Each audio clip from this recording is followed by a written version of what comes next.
I am Jorge Filmus, the president of Science for Peace, and I welcome everybody to this activity.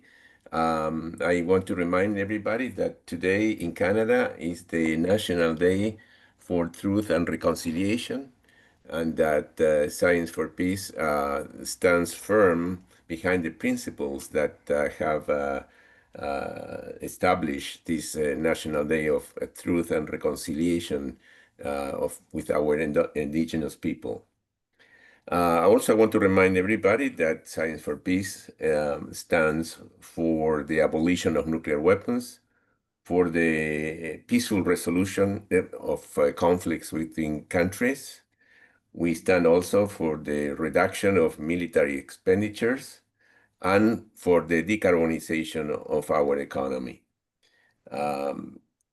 Needless to say that in the current international situation, we need more science for peace, given all the conflicts that we are facing in the world and the climate crisis. So I invite everybody to join our organization. You can go to scienceforpeace.org and also to make a contribution, since we are a completely voluntary organization. So any contribution, any participation of additional people will help us to continue struggling for our mandate that I think is so relevant for the future of the humanity. So today we have an excellent speaker, and I will invite John Duncan, a member of the Board of Science for Peace, to introduce Ilan Pappé. The floor is yours, John. Thank you so much, Jorge. So it's my great pleasure to give a brief introduction for our speaker. And as Jorge said, we want to acknowledge that today here in Canada is the National Day for Truth and Reconciliation, a day in which we reflect on Canada's tragic history and legacy of settler colonialism and cultural genocide. As many of you know, our speaker is an expert on the forces of settler colonialism in Israel-Palestine and has made connections with those same forces in Canada and elsewhere. His talk today is not about the Canadian situation, but rather about the catastrophe unfolding before our eyes in Gaza. Certainly, there is much to think about with respect to the various legacies of European settler colonialism across the globe. Our speaker, Professor Ilan Pappé, is an Israeli-born historian who is widely known for his excellent work on the Israel-Palestine conflict. He graduated from Oxford with a PhD in 1984, and he has held university positions in Israel and abroad. He is currently professor of history at the University of Exeter in the UK, where he is also the director of the European Center for Palestine Studies. He has authored or co-authored some 21 books. The two most recent are, I think, A Very Short History of the Israel-Palestine Conflict, published within the last year or so, and Lobbying for Zionism on Both Sides of the Atlantic, which I'm reading now. At about 600 pages, it might be entitled A Very Long History of Lobbying for Zionism. It is long, but certainly fascinating. Professor Pappé is also a self-described activist. Now, some of us are willing to advocate for things that most folks value, like safer roads, which is itself a safe form of activism. Others are willing to advocate for things we ought to value, like perhaps a living wage for all citizens, which is more challenging because not many are willing to do that. But Professor Pappé has devoted a long career and life to advocating for the rights of the Palestinian people, which is a kind of activism that faces continual and sometimes powerful opposition. I suggest that one of the things that grounds this steadfast activism in the face of opposition is his truly impressive record of scholarship. He is an excellent scholar, thus he knows. And because he knows, he acts. Today, he has generously agreed to share some of his insights with us so that we might also know and act. Please welcome Ilan Pappé. Thank you, John, so much for your kind introduction. And thank you for Scientists for Peace for inviting me. And it's a great honor to talk on this particular day where settler colonialism in Canada is acknowledged. I hope one day in Israel and Palestine, this kind of day would be acknowledged as well. It's overdue that this kind of recognition and acknowledgement of the victimization of the Palestinians by the settler colonial movement of Zionism should be also recorded and be part of our calendar as both scholars and activists. It's very difficult to know when you talk to people. Some I know, looking at the list, many I don't know, of how much there is a prior knowledge about this topic. So I will navigate between what I think some of you might find already elementary and facts and analysis that you probably are familiar with. I hope that some of you would find that there is a fresh angle to the way I talk about it. And altogether, I intend to leave enough time for comments and questions that will also help me to fill the gaps in what I presented if I overlooked or skipped an important juncture in history or an important aspect. My entry point for this particular conversation today is anchored in the battle of narratives between Israel and its supporters and Palestine and its supporters when trying to analyze and understand the events of the 7th of October 2023 and everything that followed after that date. If you remember, the Secretary General of the United Nations, Guterres, while condemning the acts of the Hamas on the 7th of October, hastened to add that one should understand that these acts were done within an historical context. He used the word they did not happen in a vacuum. But what he meant, that there is a context. Context became quite a contentious term, which shouldn't be a contentious term for us as scientists and scholars.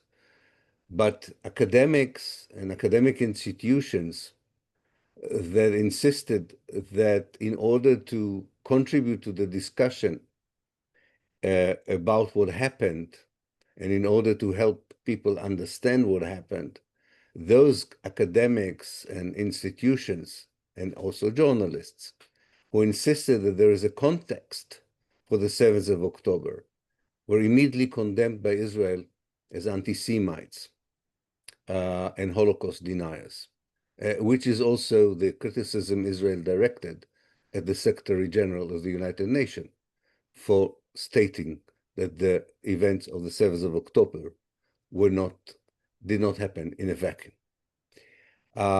Some universities, especially in Germany, for instance, still regard reference to the events of the 7th of October within a context as a taboo, as something that should not be done because it almost exposes you to accusation not only of anti-Semitism, but of supporting terrorism.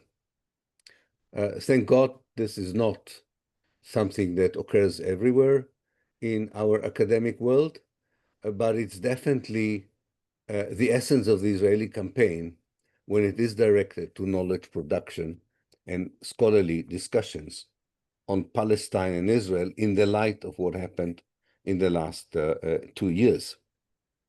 So I'm going to be an extreme person, a radical, and talk about the context, with the hope that in Canada, historical contexts are not regarded as taboos and as a manifestation of support for terrorism or racism. On the contrary, my guess is that in Canada, too, referring to historical context for present realities is an act that usually is triggered by people's opposition to racism and to colonialism and to social and economic injustice. The historical context I would like to offer for the events of the last 2 years go back to the late 19th century, in some respect even to an earlier period, maybe into the mid-19th century. I do claim that it's not a matter of intellectual curiosity to look at the connection between what happened in Palestine and in Europe at that period and what is happening today. I think it's an essential journey into the past that one should take in order to understand better the current realities. And it begins with the very fact that Palestine became a place of interest for quite a few people of power in Western Europe in particular, and a bit later in the United States as well, because of a European problem, not because of a Palestinian problem or an Arab problem. And that problem was anti-Semitism, or the racism towards Jews. Especially in the mid-19th century and towards the end of the 19th century, there was a surge of racist legislations, violent actions, and policies towards the Jews, in particular in Central and Eastern Europe, at a time when actually the Jewish communities did their best to integrate into the non-Jewish societies, or to assimilate even, one can say.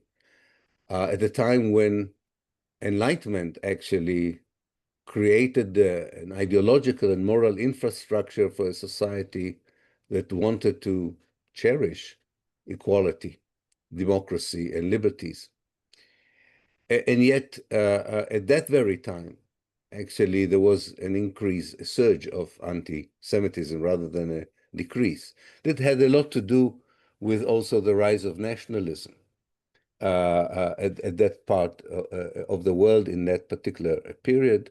Nationalism in its romantic form needs to know also who is the enemy from within, not only who is the enemy from without, in order to have a clear definition, who is a Pole, who is a German, who is an Austrian, and so on. And the Jews were the easiest victim for that kind of ideological new definitions of the people of Europe, instead of being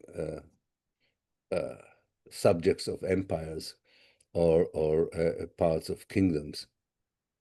Now, the problem created a very bizarre alliance of people and powers that came to the conclusion from different angles that the only way one can deal with what European politicians and intellectuals call the Jewish problem, the only way to deal with it, or the best way, maybe not the only way, but the best way to deal with it, is to impose on the Arab world, on the Muslim world, at the expense of Palestine and its people, a European Jewish state.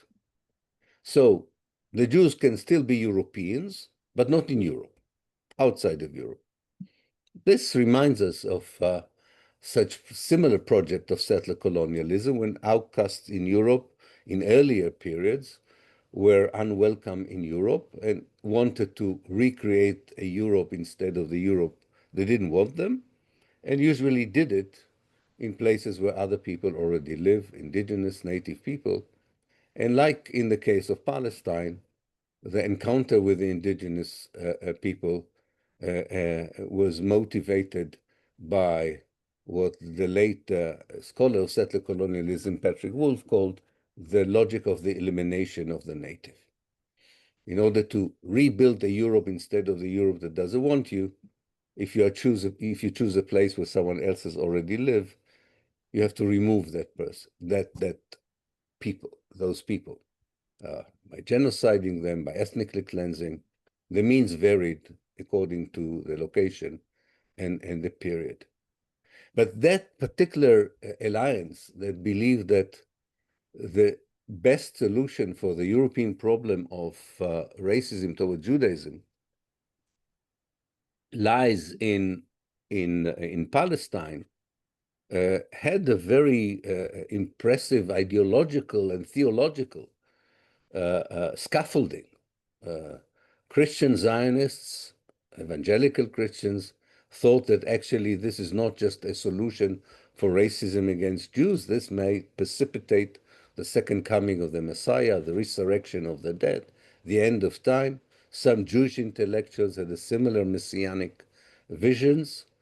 A British imperialist jumped on the wagon of this alliance, seeing this as a pretext to occupy parts of the Ottoman Empire. As you all may remember, in the mid-19th century, Palestine was still part of the Ottoman Empire, not part of the European Empire.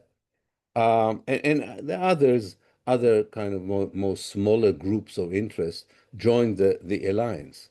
But what was very clear from the very beginning when this idea was conceived, and even more so when the idea became an item of the policy of the British Empire before and during and after the First World War, it was very clear that this has to be imposed by force, that this is not something that could be negotiated. And if you look at the most important document, the first out of many documents that illustrate this kind of idea that a European problem should be solved in Palestine at the expense of the Palestinians, you can look at the Balfour Declaration, the famous pledge by the British government on the 2nd of November 1917 to turn Palestine into a Jewish state. At that time, they called it homeland, but the idea was very clear. This was not negotiated with the Palestinians. This was not brought to the attention of the Palestinians. And in that document, the indigenous native people of Palestine, who at that time were 93% of the population, are referred to as minorities, non-Jewish minorities.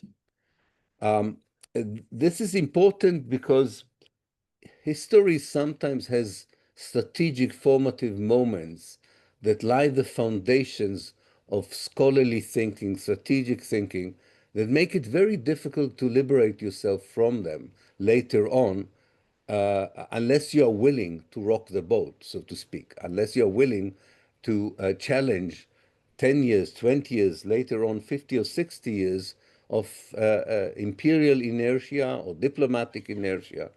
And the Palestinians were always faced with this idea that the longer when we move away from the Balfour Declaration and we advance into our period, it becomes even more difficult to fight this logic that Palestine is the space in which Europe should deal with its racism in general and its racism towards the Jews in particular. The moment this became a real project, which started in 1882 when the first Jewish settlers arrived in Palestine, or one should say the first Zionist settlers arrived in Palestine, and even more so when Britain, after occupying Palestine and imposing and being granted the mandate over Palestine by the League of Nations, when that became a fact, when it was translated from an, kind of an idea, a fluid idea, into a reality, when this process began, Zionism, with all its complexities before, turned into a very clear settler colonial project, with all the features of settler colonialism, including the logic of the elimination of the native. There were other features of settler colonialism that were quite kind of also there with the Zionist project. For instance, appropriating the tradition, the folklore of the native people, while at the same time contemplating their elimination. There was also the project of rewriting the history of the place in order to justify the takeover and the colonization. All that also was very clear in the Zionist project. But I think what is really relevant to our times and what's happening in the last 2 years is that even before the Zionist project, Zionist movement, had the capacity of actually fulfilling by force its typically settler colonialist wish to have a space without the people living in it. Even before they had the capacity to do it, the British mandatory system allowed them to already ethnically cleanse some of the Palestinians. So ethnically cleansing became part of the DNA of the Zionist movement. So in just in a short sentence to explain that according to the Ottoman law, that at first was adopted by the British in the mandate, land ownership, which usually referred to land ownership of very large tracts of land on which you had 10 or 12 villages, that land ownership was not meant to affect the life of villagers who lived on that land. Many of them living there for hundreds of years, some of them even for 1,000 years.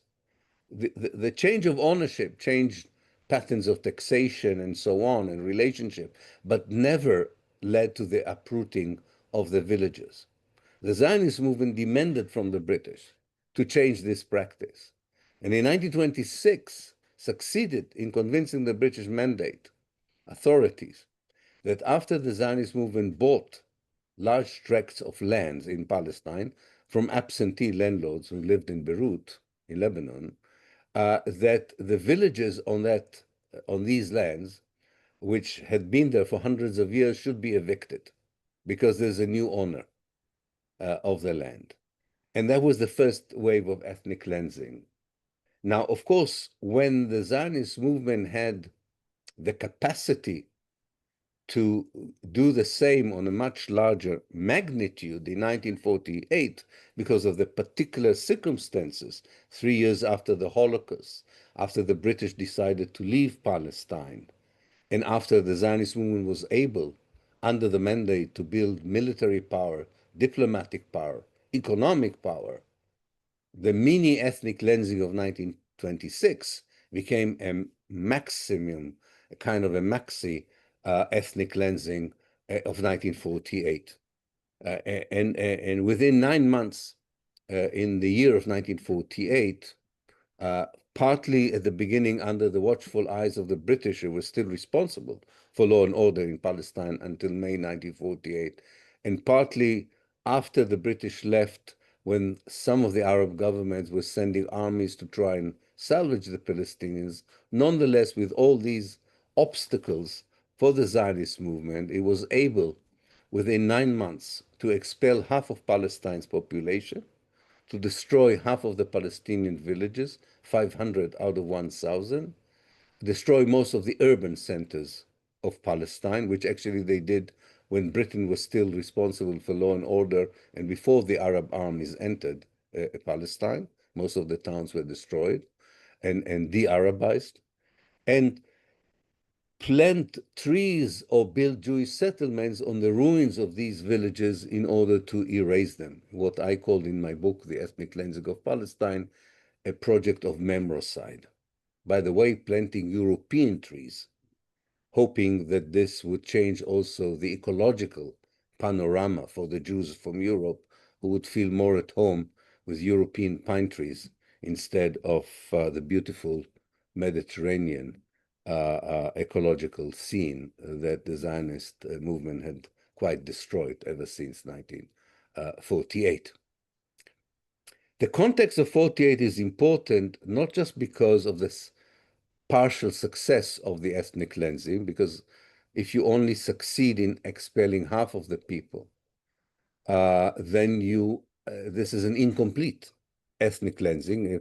And if the movement and later the state remains settler colonialists, then the motivation to continue ethnic cleansing continues. Also, we should add to the fact that not all the territory of historical Palestine was taken by Israel in 1948, only 78%. So the drive to take the whole of historical Palestine and facing the problem with it of incorporating more Palestinians, if you do that, was very much the main challenge for successive Israeli governments after 1948 in their encounter with the Palestinian people. Within it, and that's obvious, but it should be highlighted, the Palestinians were not passive.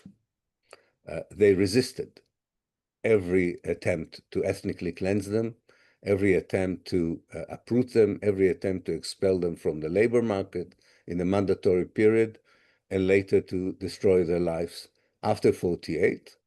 Resistance, anti-colonialist resistance, is not a peaceful event. It has many violent aspects to it.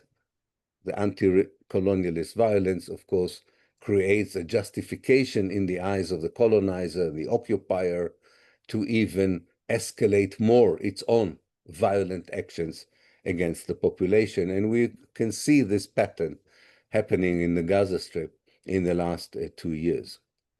But I think no less important in the context of why 1948 is so important for understanding what goes on today, there are two additional aspects.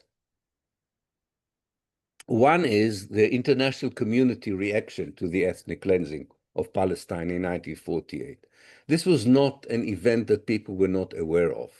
There were journalists, Western journalists on the ground. There were emissaries of the International Red Cross, of the United Nations, governments, editorial boards of main journals were aware of the ethnic cleansing of Palestine.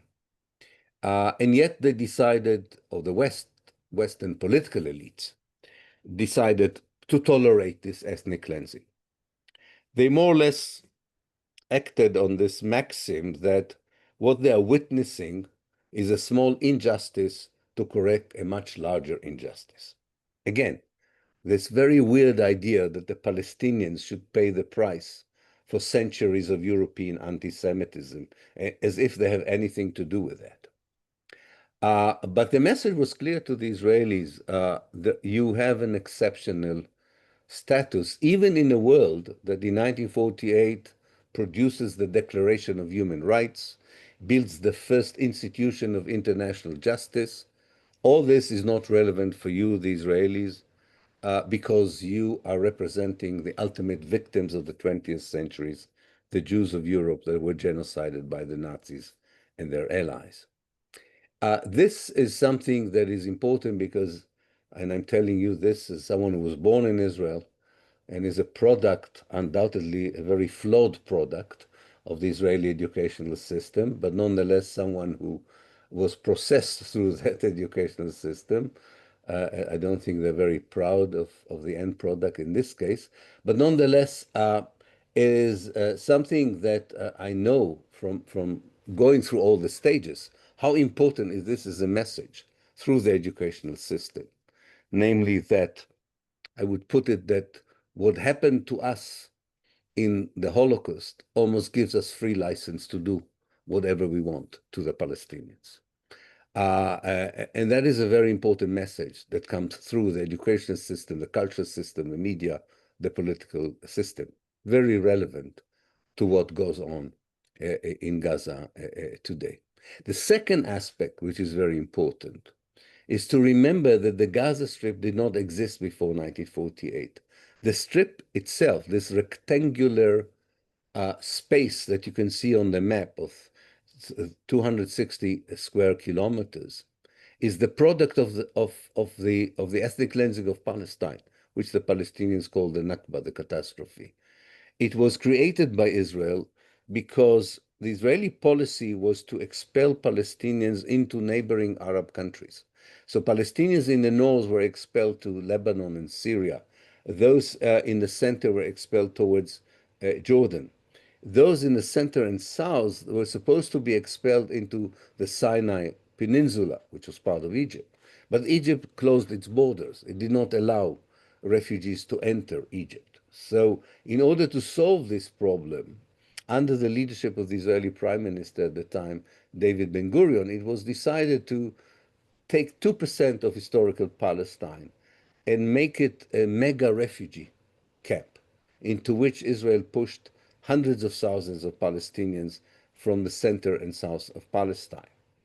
70% of the Palestinians today who live in the Gaza Strip are descendants, are second or third generation of those Palestinians who were expelled from Palestine during the ethnic cleansing of 1948.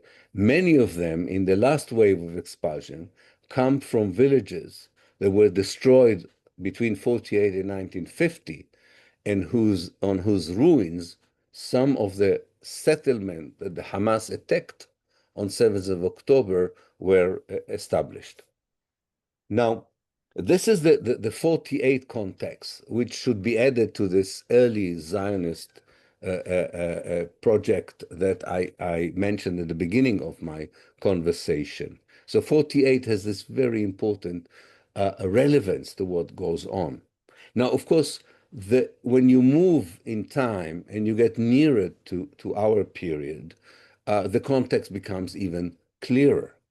It begins with the life in the West Bank and the Gaza Strip after Israel occupies these two territories in 1967. Israel imposes on both these two geopolitical areas, the West Bank and the Gaza Strip, imposes military rule based on mandatory emergency regulation, where actually are colonialist emergency regulations. It's very important to understand these regulations, especially from the point of view of people who are manipulated, managed, controlled by these kinds of regulations, that their life is regulated by them. These kind of regulations give total control on the life of people to the Israeli military, but not only to its top generals and those who are heading the pyramid of the army, but even to the less senior soldiers and officers who have absolute control in the life of people. They can destroy their fields, they can barge into their businesses, they can lock their doors, they can prevent them from going to work, to school, university, or to their fields. They can banish them from their villages. They can shoot them and kill them without worried too much about the consequences. I don't know how it's possible to convey how people lived like this, both in the West Bank and the Gaza Strip, for at least 50 years and more. This is not something that was experienced for 3 or 4 years, as people did under occupation in the Second World War, for instance. This went on for half a century and more. And of course, it means that there are second and third generation that only know that reality. And it's important to remember that when we talk about Palestinian resistance, the form of Palestinian resistance, and also to remember the total indifference in the Western political elites, not only in the last 2 years. From the very beginning, that it was very clear that the Palestinians are subjected to one of the longest and most brutal military occupation in modern human history. And the West never, I'm not talking about the political elites, never regarded it as such. Civil society did, one has to say. Civil society was aware. But it's quite incredible, and this is for another lecture, which I'm willing to go back and give you. Why has the West been so indifferent to suffering of people that, as we move in time, became more and more visible and impossible to deny? But we'll put it aside for the moment. What is important in the context of understanding both the events of the 7th of October and the reaction to them are these years of living under military rule. One of the most important aspects of this is being imprisoned without trial. One of every 4 Palestinians in the West Bank, and all of the people in the West Bank have family connections to everyone in the Gaza Strip. One of every 4 Palestinians was arrested without trial in those years of occupation. And in that period, also 300,000 Palestinians were expelled in one way or another. So the ethnic cleansing continued in an incremental way during that period. I mentioned the imprisonment because the demand for release of political prisoners was one of the main objectives of the Hamas attack on Israel on the 7th of October. Doesn't justify everything that Hamas did, but it explains a lot of the wish to abduct people, to take them as hostages when there were 8,000 Palestinian political prisoners already in Israeli jails. Now, the more recent, of course, context is what happened after 2005, 2006. The Israelis devised a certain mechanism of control over the West Bank that, at least in Israeli eyes, was working. Namely, how to have the territory almost without having the people.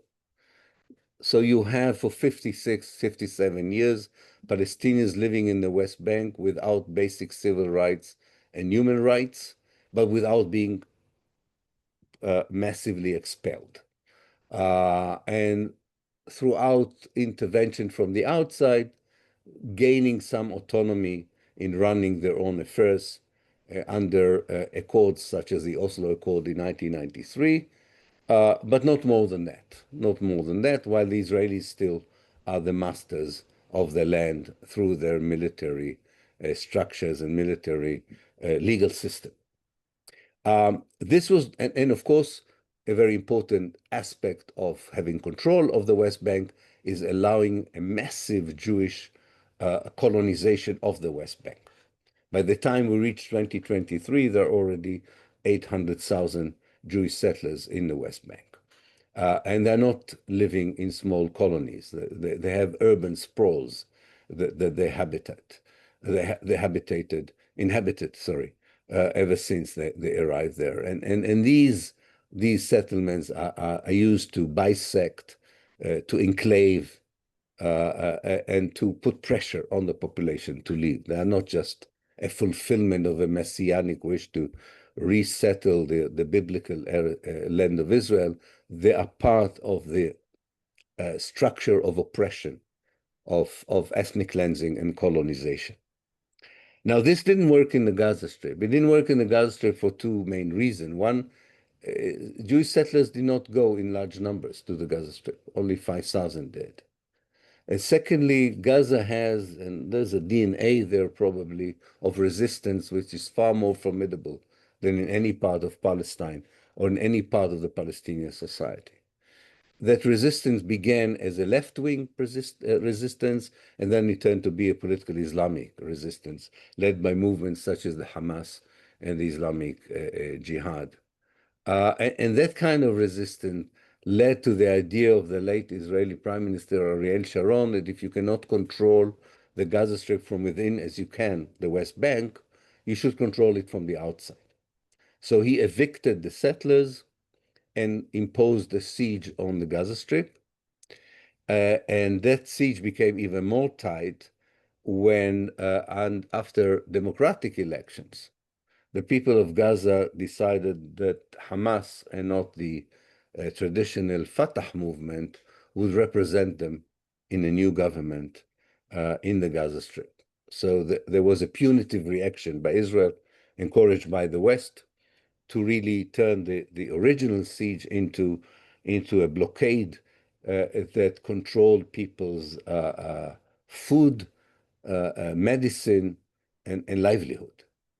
It was a very inhuman siege that every United Nations annual report about it questioned the ability of people in the future to have sustainable life under such an Israeli strategy and policy.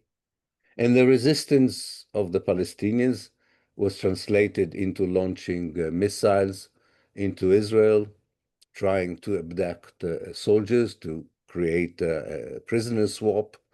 For some reason, the Israelis thought in the early 2019, 2020, that they found some sort of a status quo or modus vivendi with the Hamas by allowing it to get funding from Qatar, and in response to have this uneasy relationship, continue to have the people of Gaza imprisoned in this mega prison on the one hand, and allowing Israel every now and then to inflict a punitive reaction if the prison resists in any way, and somehow believing that this is a strategy that can hold on for very, really long. And hence the big surprise of Israel when the Hamas attacked the south of Israel on the 7th of October.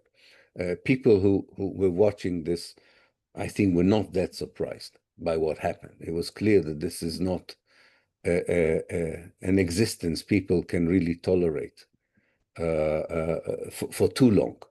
But that is the most immediate context, probably, of what happened.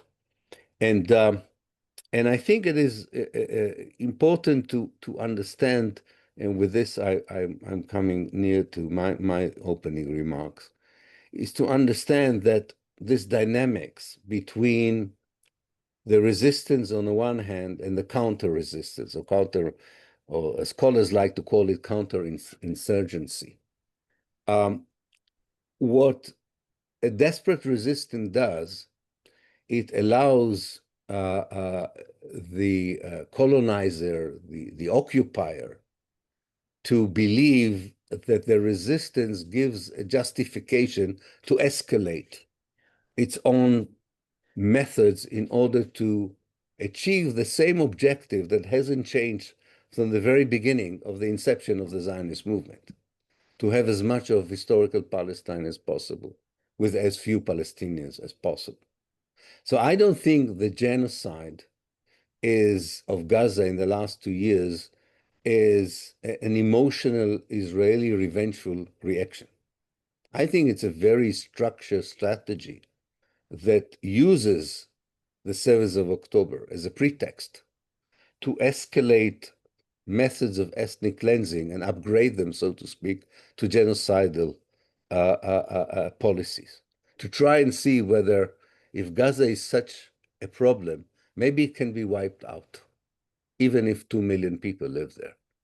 It was not successful, although the price the people of Gaza had paid is incomprehensible. But nonetheless, most of the people of Gaza are still there, although they live within a totally destroyed infrastructure.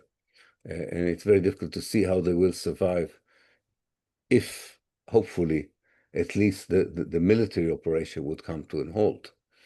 But nonetheless, it raises a question that Lorenzo Verasini, who's one of the greatest scholars we have on settler colonialism. Don't know how many of you have come across Lorenzo Verasini, the founder of the Journal of Settler Colonial Studies, and a great scholar by his own merit, who says that maybe the paradigm of settler colonialism that he agreed was relevant to Zionism in Israel has to be reconsidered, given the fact that in the last, well, probably since 2022, a different political elite has taken over Israel compared to the previous political elites.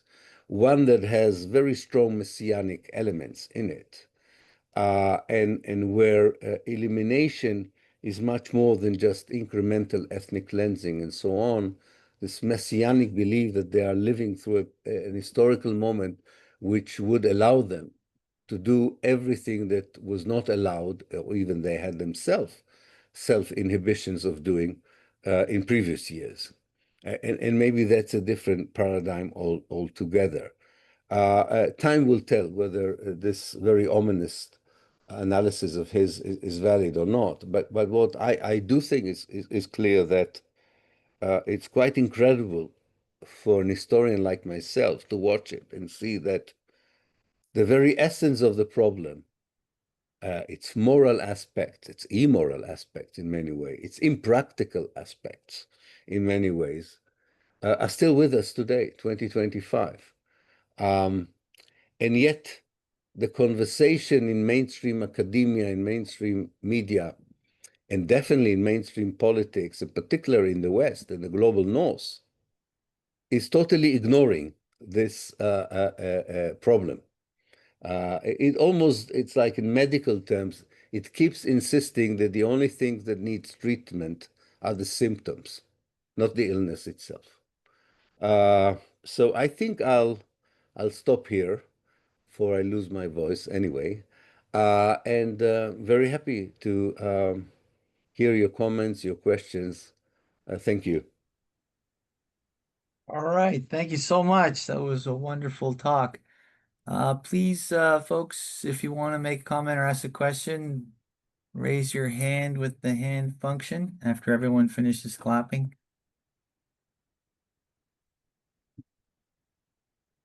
Okay, so we have a question first in line here, I think, is Joanna Clark.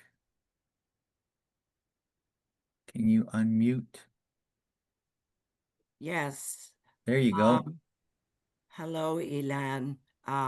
Thank you so much. I have read so many of your books and passed the ethnic cleansing on to many others. I do a weekly public witness here in Toronto, where I sit with a sign outside my local subway station. One sign says, "End the genocide in Gaza." Another sign says, "Contact your MP, ask for sanctions against Israel, a two-way arms embargo against Israel, and a multinational peacekeeping force." And I'm wondering how you think what do you think of Trump's Board of Peace? And how does that change what's going on, or does it at all? I can hardly let those words out of my mouth, but anyways, just wondered what you thought.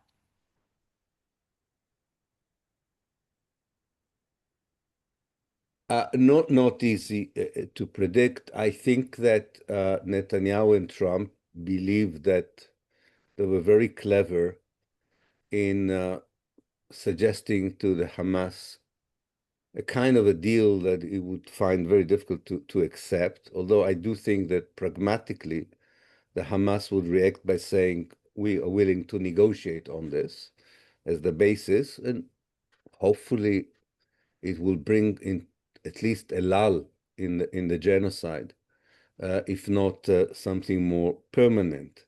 But that's a very tactical response to this whole idea. This is not, as Trump said, this is not a rare. The word he used was rare historical moment in the history of civilization. This is definitely not such a moment. This is also not a formative moment in the history of Palestine and Israel, unfortunately. I wish we were at such a juncture. This is an attempt to square a circle, first of all, for Netanyahu to remain in power, for Trump, who still believes that somehow he will get a Nobel Peace Prize, and can dance in two weddings with his Arab allies and with his Zionist Israeli allies, I don't think it will work. It will really disintegrate in front of his eyes.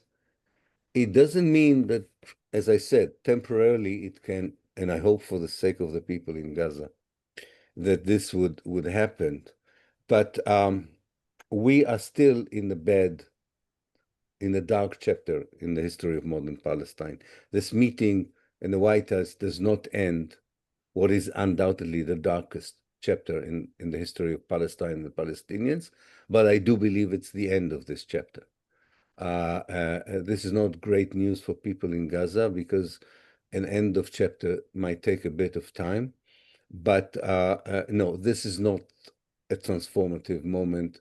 It's part of an attempt to keep the status quo, go back maybe to a total Israeli control on the life of Palestine and the Palestinians.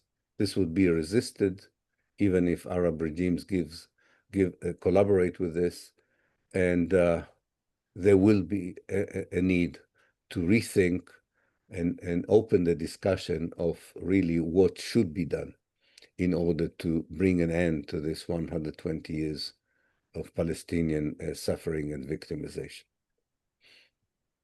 We have about 8 questions. So Ilan, what do you prefer? Do you prefer to take them one at a time, or? Yeah, oh no, maybe in order so that we manage to let everyone their moment of speech, I would take my pen and paper and would write them down. So And then should we try to do about 5? Yeah, 5 at a time. Okay, we'll try to do 5 first. So first Yeah. is Elizabeth Block. You need to unmute. It has always seemed to me that the British, in the beginning, a century ago, never envisioned that Palestine would ever be anything but a British colony until, of course, after World War II, they did not have the power to hang on to their colonies. Maybe it was would have been a British colony ruled and populated by Jews, but still a British colony. What do you, as a historian, what do you think of that? Thank you. All right. So next we have Pierre Jasmine. Unmute.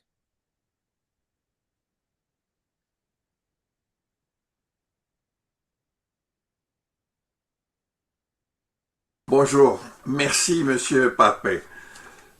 Les artistes pour la paix have condemned Netanyahu's genocide already at the end of October 2023. Yesterday we wrote and distributed an article entitled Pax Americana without Palestine nor United Nations, which of course condemned what happened yesterday. That's our my friendly part of the question. Now, a tougher question. Hamas on the 7th of October attacked some targets, among which a music festival. And Les Artistes pour la Paix disapprove firmly this kind of target, which justifies the appellation of a terrorist attack, also coupled with the kidnapping of women. So we wrote about this as well in our article. I'd like you to answer to this critique. Okay, the next question is from Jacques Ramsey. Unmute. Hello, it's actually Jean-Sébastien. I work for Jacques Ramsey, so that's the name, but my name is Jean-Sébastien Côté. Hello, thank you first, Mr. Pappé, Professor Pappé, for the presentation. I have two questions. One is, what do you think is the influence of Jabotinsky thinking and the whole revisionist, Zionist thinking within the high-ranking and political sphere in Israel? What is the place it has taken? And also, how do you analyze colonialism, but without the concept of motherland? So yeah, these are my two questions. Thank you. Okay, we have two more to get to five, I think. So Jake Javanshir, unmute. Yes, thank you very much. I would like to ask you, is it not correct that during the years, Hamas offered Israel many times, maybe some Jewish scholar says a dozen times, to sit and talk about the situation and to come to some agreement and cease all violence. And Israel never even answered it or looked at it or anything like that. Also, is it correct to say that Trump's support for Israel is not because of the love of Israelis or Jews? It's because the hundreds of millions of dollars he gets from the Jewish lobby.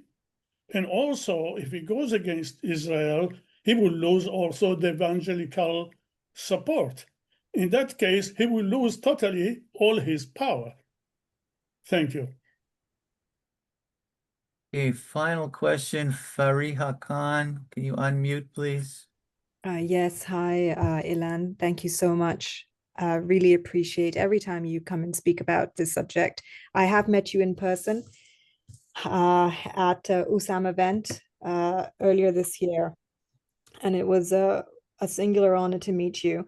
I have a question. I've struggled with this personally. You know, at Science for Peace, we often talk about nonviolence, and we advocate for nonviolence. I'm a pacifist at heart myself, but the question that I struggle with is when one displaces people from their lands and from their homes, subjects others to constant surveillance through the use of the most advanced technology, limits movement, limits basic necessities, food, water, etc., engages in enforcement through lethal weaponization, often killing many families with no moral regard, takes all measures, no matter how extreme, unethical, or immoral.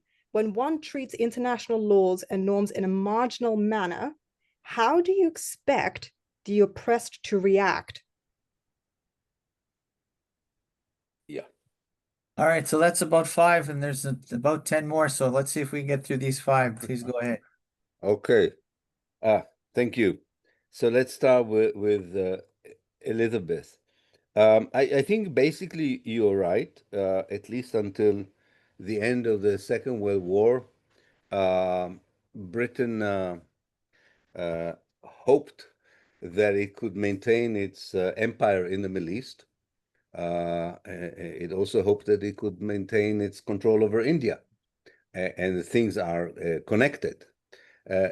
Once Britain got over the imperial hangover and understood that it could not keep India, it also understood it could not keep Palestine.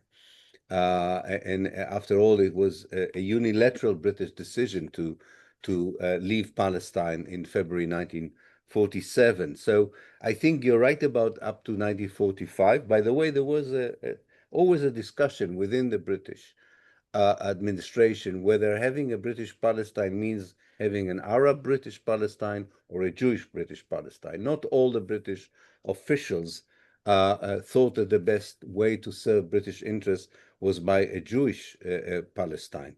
Many people who were, in a way, the students of the famous Lawrence of Arabia believed that Palestine should have been an Arab Palestine in order to serve British interests.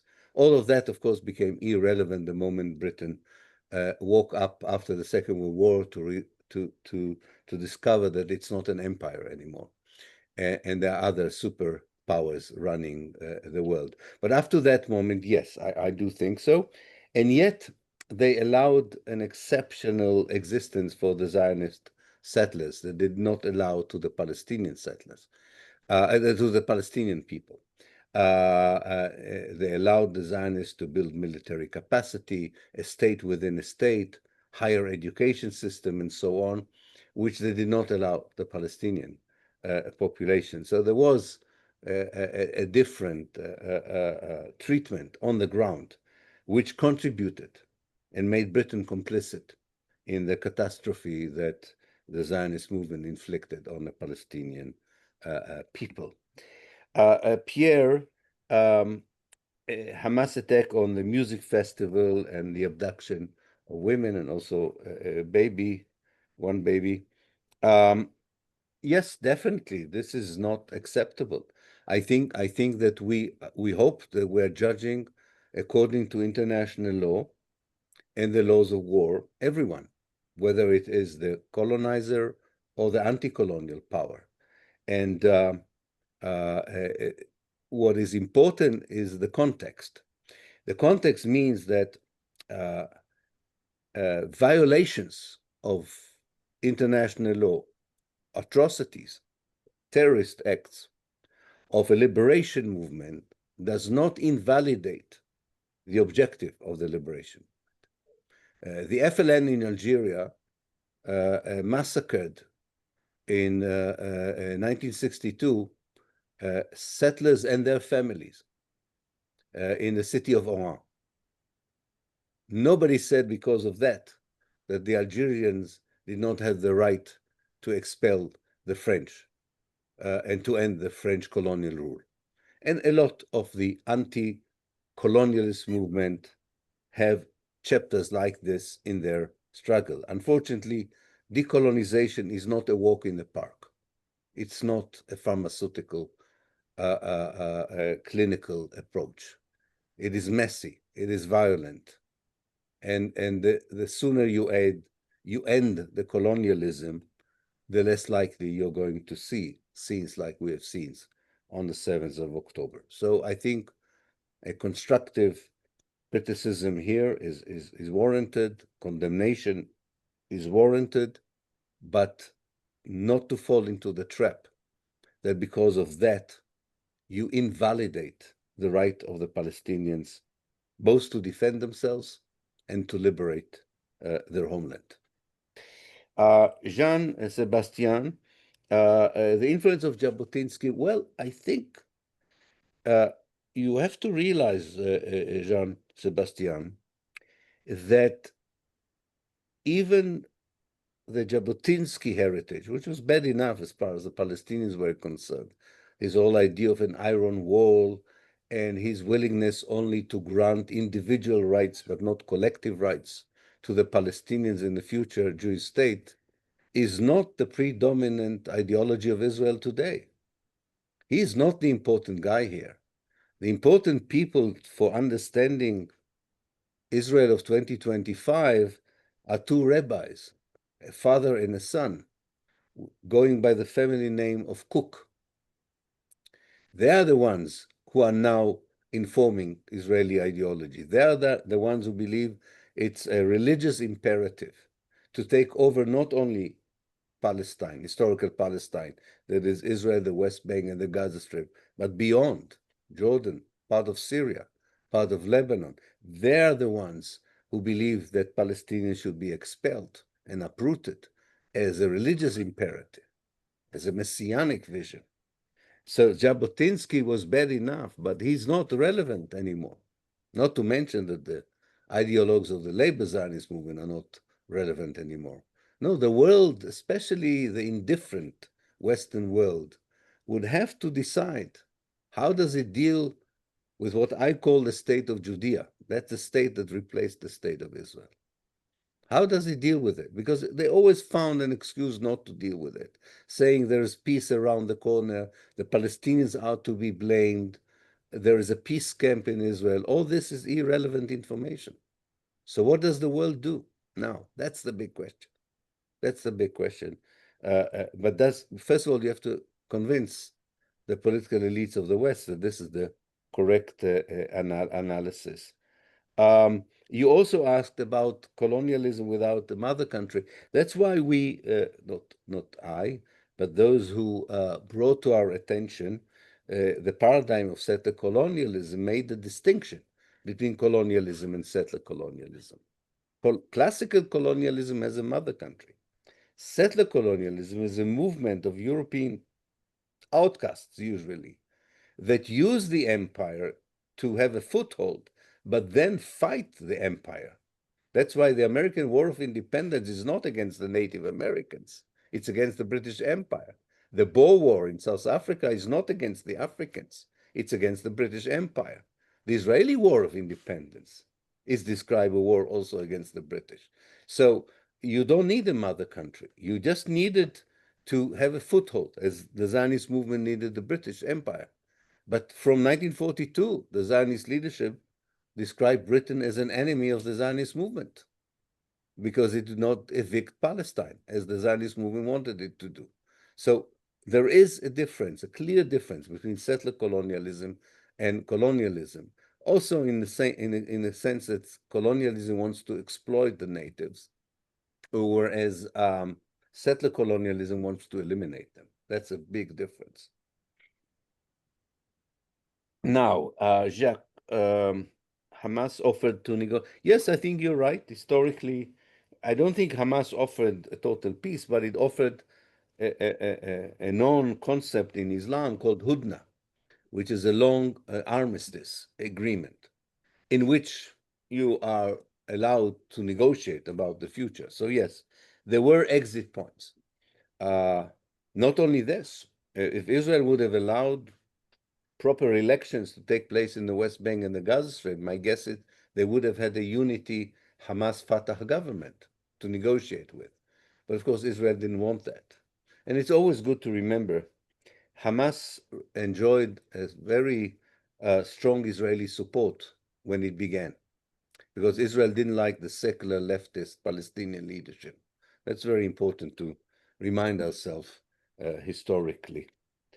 I think, now we have Fariha about violence by the oppressed. So first of all, the United Nations recognizes the right of people to defend themselves, and it includes an armed resistance of defense. So this is not outside the remit of international law when you are under the threat of destruction to defend yourself. But I do think that given the price the people of Gaza paid for the Hamas action, it's important to think not just about the justification of military action, but also about the effectiveness, the usefulness of it. So it's not just of being a pacifist or not being a pacifist. Unfortunately, I don't know of any case in which colonized people were liberated peacefully. But I do think that the world can offer an alternative to armed struggle in Palestine. It can force Israel to change, but it doesn't want to do it right now. And the question is, how do we persuade those with power to do it, to take such action? Thank you. Are you good to do another 5, Ilan? Yeah, another 5 is okay, and then we'll separate as friends, I hope. Okay. All right. So first in Hopefully. the queue, I have Rick Sanders. Can you unmute, please?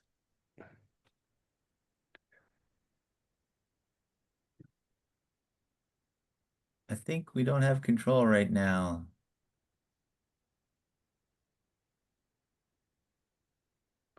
Maybe you have to. Oh, there you go. Good. Okay, good. I represent the International Peace Coalition. We meet every Friday for the last 100+ weeks, dealing with these various aspects. I want to point to something very important, which is that before the end of World War II, Churchill had a plan called Unthinkable, which was to attack the Soviet Union and drop as many bombs as nuclear bombs as we could scrape up on them, because he was afraid of losing the British Empire. And so that's something to remember. You also have to remember that Tony Blair was key in the coalition of the willing which murdered a whole bunch of people in Iraq based on a fake little thing, as everybody knows, that was held up by Colin Powell to the UN saying weapons of mass destruction. Tony Blair is now here in America, where I'm sitting, or he was, and he's whispering in Trump's ear, and he may be put partly in charge of this whole new thing that they're cooking up for Palestine. So that is extremely important, besides the fact that the British invented Zionism. So keep that in mind too, which is a crazy thing. Now you have the context. We're all talking about this terrible thing that's happening there. Yes, but Europe is preparing for war with Russia. Everybody says, Germany, you got to be ready for war. Do this, do that, do that. They're all in on it. So that's part of the context. Imagine if we solve the problems in Palestine. Should be beautiful. All of a sudden, you have these wars going on. Wow. So this is, and then the British idea, more or less, is maybe they will take care of the Russians. That is the European coalition, and then they'll help the United States get rid of China.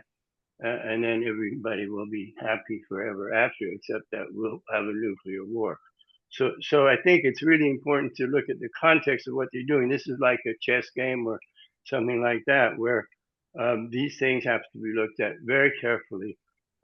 We have a proposal for solving the Middle East problem, which is to put we call this Oasis Plan, which is to put in 12 nuclear reactors into the area, use it to desalinate the seawater, share it with the Palestinians and the Israelis, and start an industrial, agricultural boom, shall we say, not one of the booms of the bomb, but a boom of that would benefit both sides. And that's a tricky question, of course, it's difficult, but you have to, if you have enemies, you have to make peace between enemies, but they have to both, it's like the Peace of Westphalia, both sides have to benefit. And it's hard to do that in this condition. But if you think of a plan that everybody could be in on, but the BRICS could do it, Brazil, Russia, India, China, South Africa, all these things. Have we got a question, Rick? We're going the entire globe here now. That's a bit much. Well, we're kind of on the globe, but yes. My question is, would you, well, obviously, I want to talk to you afterwards, because this is going to take a little while, but I would like you to respond to the context of what I said. Okay. Thank you. I think the next in the queue is Rebecca Sears. Unmute.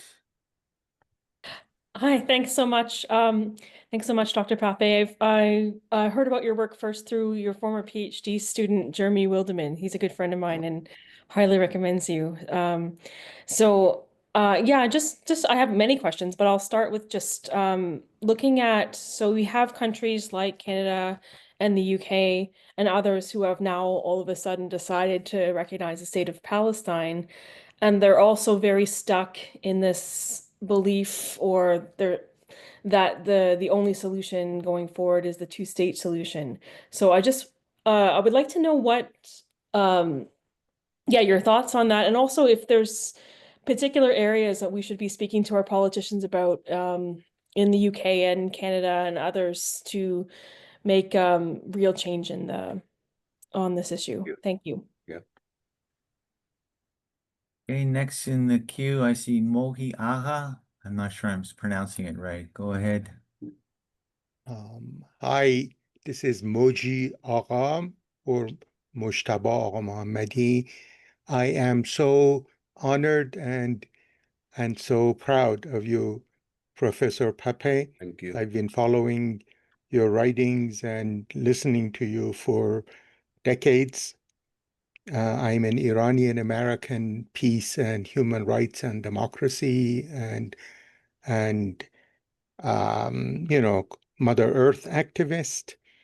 And first of all, I want to invite you to one of our bilingual, binational town halls between US and Iran, organized by the peace-seeking Iranian veterans. And so How do I do that? Because the chat is disabled. So I hope I can send that information. Okay. My question to you, and I won't take time, is about, I'm a Sufi. I'm a Sufi Muslim. And what is happening to the morality of whatever form of morality Zionists at least like to believe they have? What is happening to Israel as it is becoming a Goliath? And so related to that is the normalization of militarism, normalization of evil, or banality of evil. So please talk to the moral degeneration of not only the Israelis, the Zionists. I know there are lots of Israelis who are peace activists. I am proud to work with them. But what is happening to morality under Trump and other ideological populism? There are different forms of it, of course. So thank you again, and I hope you accept my invitation. Of course. Thank you. And the next in the queue is Alexander Pekic. Go ahead. Thank you so much for speaking with us, Professor Pappé. Yeah. How do you react to the sort of pro-Israeli context that says that the Jewish people, have this original connection to that land dating back to biblical time, and that there was a presence of Jewish people on that land, that the few remnants that remained, with the implication that this means that settler colonialism either doesn't apply or it applies in some specific or more nuanced way. This is an honest question as someone who doesn't know this history very much. So I'm wondering what you as a historian would say about that in terms of the reality of that, and what, if any, moral implications that has. Thank you. Thank you. A final question in the queue goes to Kathy Bullock. Unmute, please. Thank you very much for taking my question, and to Dr. Pappé for your work and your courage and your honesty, which gives us also our courage. My question is almost identical to the one prior.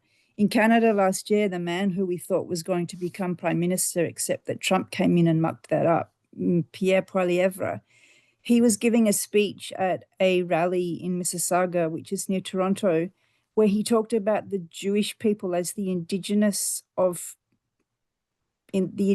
people of that land.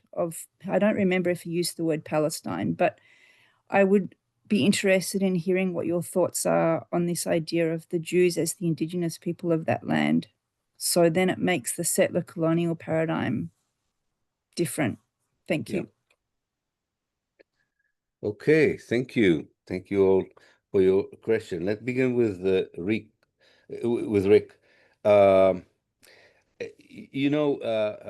Of course, first of all, you can contact John can give you my email, and we can be in touch.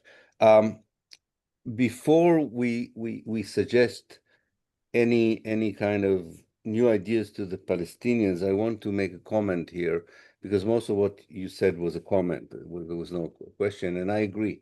I agree about the connections that you made with the war on Russia, the superpower clash between China and the US. I think you're right. This is also something to examine even deeper in a more profound way to understand these global connection. But I do think that one thing is missing in this, and maybe I should have also stressed it. In all the genuine and cynical attempts to solve the problem, one feature was very interesting and reappeared, and that was that the Palestinians were never asked what they want. They were dictated. There was always the ideas of what is the solution came from Israel and its allies, and the Palestinians were asked to respond to them. It's high time to put the Palestinians in the driver's seat. And of course, they have to do it themselves and get over their fragmentation and disunity and organization to do that. But we need a Palestinian vision, clear vision, and program for the future. And I think from there, we can build the solidarity in a more effective way and also understand much better what the future holds for us if we do believe in international law and in justice and decolonization. Rebecca, the recognition of Palestine is, as I wrote in a recent article, is a kind of a poisonous chalice or double-edged sword. Use any metaphor you want. On the one hand, since the present Israeli government and the political elite is very much focused on expunging, deleting, and eliminating Palestine as a nation, as an idea, as a country, it's good that there is an international conversation that recognizes Palestine. That is very important. That is by itself very important.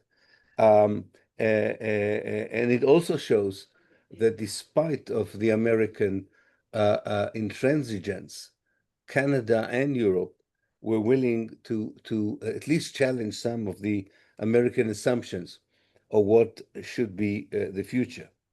The flip side of it is that it's based on the old ideas that were not working. The two-state solution, the idea that you can somehow satisfy the Palestinians by living in two small Bantustans where Israel controls everything, that you can be satisfied with a solution that caters only for some of the Palestinians, for a small part of Palestine, with no reference to the refugees, and without facing the elephant in the room, which is the Zionist ideology of racism and apartheid. All that is not going to work. They have tried it before for 50 years, and it failed. So the recognition, unfortunately, is part of an old perspective. Instead of reopening the eyes and talk about, not about peace, but decolonization, about a change of regime, of equality being the most important guideline in looking at the future, and also on transitional justice, with namely to rectify past evils that can be rectified and prevent them from rehappening again. Now, all this is not part of the conversation about the recognition. So it might end up in recognizing the small Bantustan that exists in the West Bank, and again, dealing with the symptom rather than with the origin of the problem. Moji, I see that it was not Rick who wanted connection; it was you. So the same job goes to John Duncan. Okay, thank you. Email.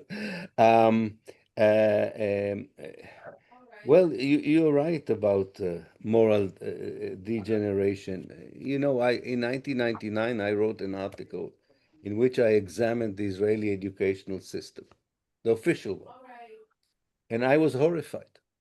I said in 1999 that the graduates of the Israeli educational system of 1999 would be young people who would be racist, fanatic, dehumanizing anyone who's not a Jew, and not anyone who's not a Jew like they think a Jew should be, and that they will drag Israel into the abyss as a new elite. Unfortunately, I was right, and I wrote it in 1999. You know, it's not just people being evil, not evil.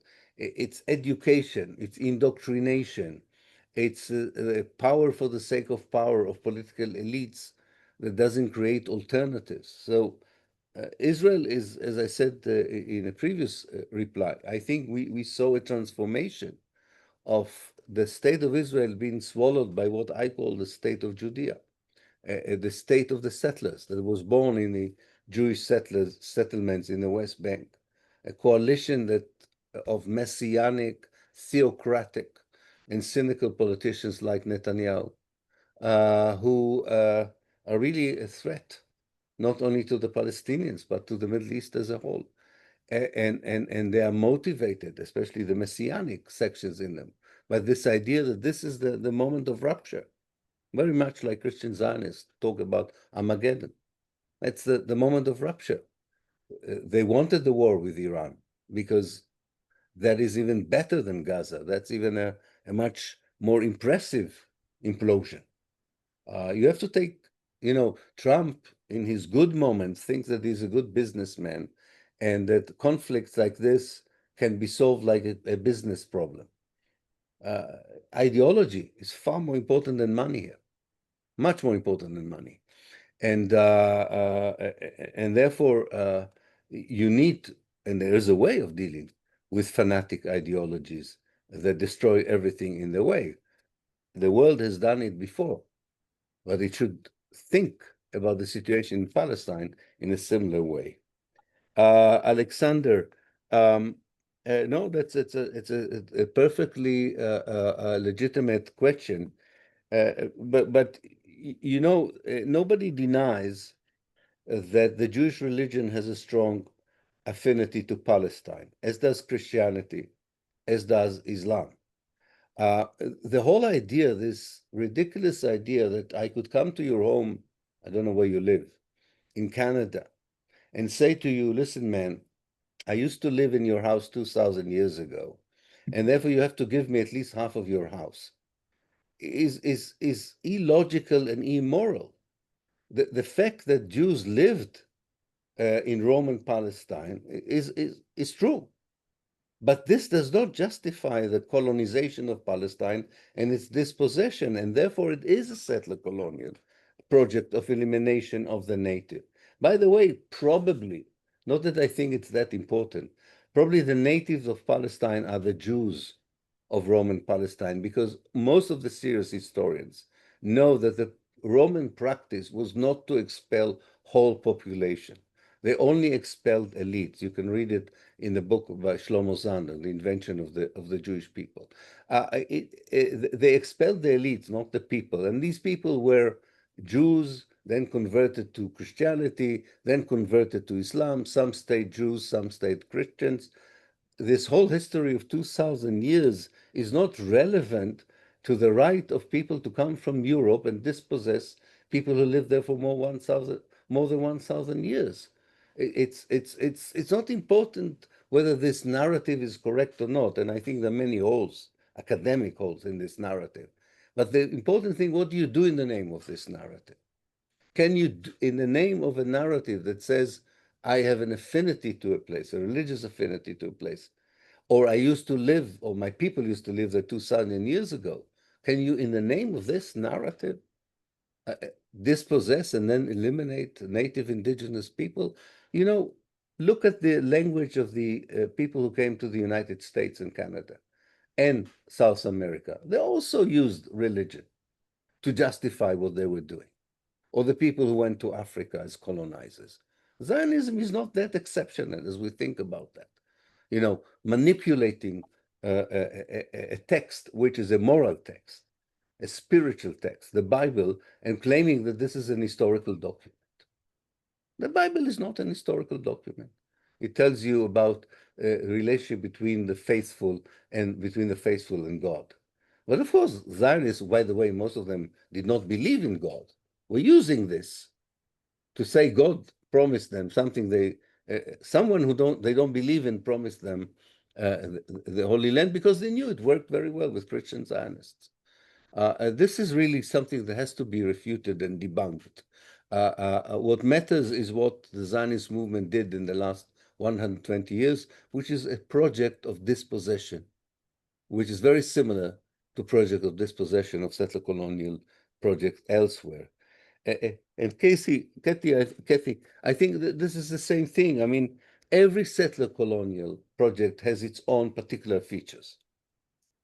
But look at the names that European settlers gave to some of the towns that they built in the United States: Zion, Bethlehem, Yes, there was their own idea of an imaginary Holy Land, not located in the Holy Land, but located in the Native American space.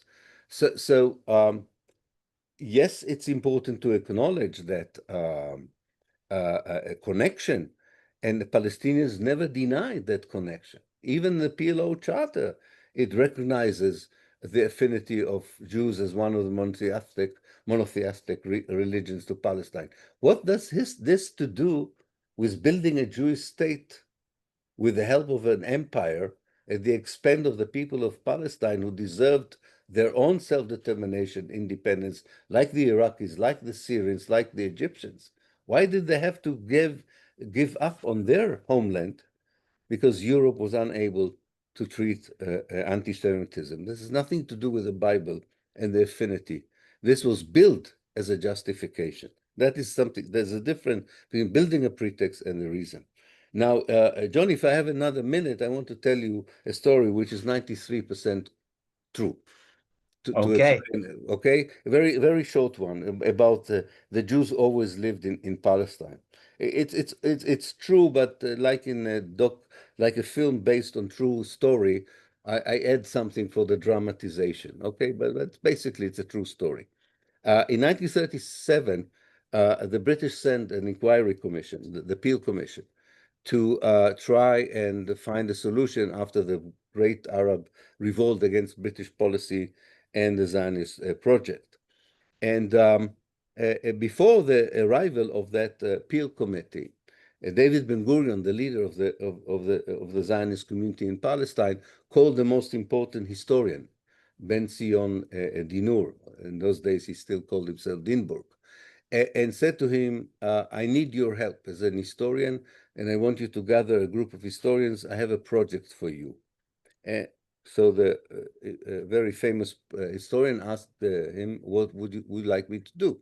He says, well, in 2 weeks' time, the Peel Commission is coming. I want you to prepare a report, an historical report, that shows that there was always continuity of Jewish presence in Palestine since the Roman period. So Ben Zion Dinur said, okay, this is a huge project, and I will need to include historians with different expertise. And Ben-Gurion asked him, so how long do you need to fulfill such a project? He said, well, I need at least 10 years. And Ben-Gurion said, no, you don't understand. You have only 2 weeks.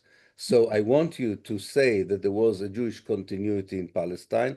Then you have 10 years to prove it after the Peel Commission has come to Palestine. This is how history is manipulated for the sake of dispossession.